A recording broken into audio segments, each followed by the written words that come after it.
Frankly, I'd rather spin myself a new name. The Story of Rumplestiltskin, as told by Rumplestiltskin, by Jessica Gunderson. My name is Rumplestiltskin. I know, horrible name, isn't it? Impossible to spell.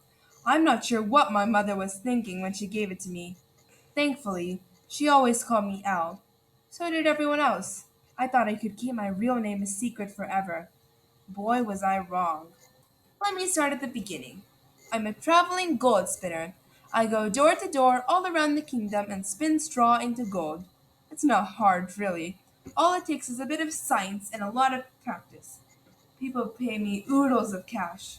Everyone loves gold. One day, as I was passing by the king's castle, I heard someone crying. I poked my head through an open window inside. On a pile of straw sat a young maiden. "What's wrong?" I asked. "The king ordered me to spin this straw into gold," she wailed. "If I don't, I'll die." "You're in luck," I said. "I know how, but my skill has a price."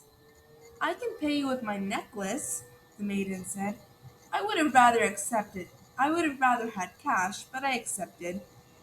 While I worked, the maiden told me a long story about her father.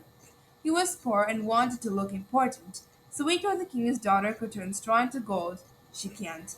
When I finished spinning, the maiden gave me her necklace, and I went away. Next day, I heard sobbing again. It was the same maiden.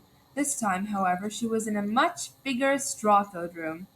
"The king was ever so pleased with the gold," she said, "but now he wants even more, and if I don't spill all of this—" "Okay, okay," I said. "What will you give me if I help you?" "I can pay you with my ring," she said. So I spun the straw into gold and took the ring and went home. The following day I heard the maiden weeping again. She sat in an enormous room, packed wall to wall, floor to ceiling, with straw. The king would marry her if she explained.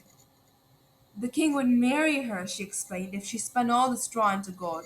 "I beg you to help me, dear sir," she said.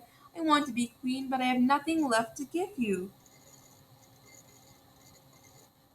That's when I got to thinking. I've always wanted kids, but I didn't have a girlfriend or wife. I traveled too much. Plus, I'd have to put my real name on a marriage license, and I didn't want to do that. "You can pay me later," I told the maiden. "How about your firstborn son?" "Yes, of course, I'll give you anything," she said. I spun every last bit of straw in that room into gold. Then I went back to my cottage and thought about what a great dad I'd be someday. Life went on. I traveled far and wide, spinning straw until my fingers hurt. About a year later, I returned home. Newspapers had piled up on my doorstep.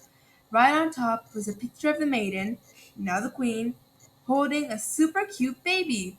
"Woohoo!" I cried. Time to collect my payment. The queen looked surprised to see me. "What was your name again?" she asked. I ignored the question and asked for the baby. "Certainly not," she said. I reminded her of her promise, but she just hugged the baby tightly and babbled on about feeding times and teething pains and how she loved the boy and couldn't give him up, blah, blah, blah. "Fine," I said. "Guess my real name in 3 days and you can keep the baby. I'll warn you, it's very unusual." "I've got it," the queen told me the next day. "Your name is Casper." I shook my head. "Monsieur?" "Nope." "Balthazar." "Ichabod." "Ulysses." "Uh-huh, I said. The second day she guessed. "Sheepshank?" "Ribs of beef." "Leg of lamb?" "No," I said, "not even close." Tomorrow's your last chance.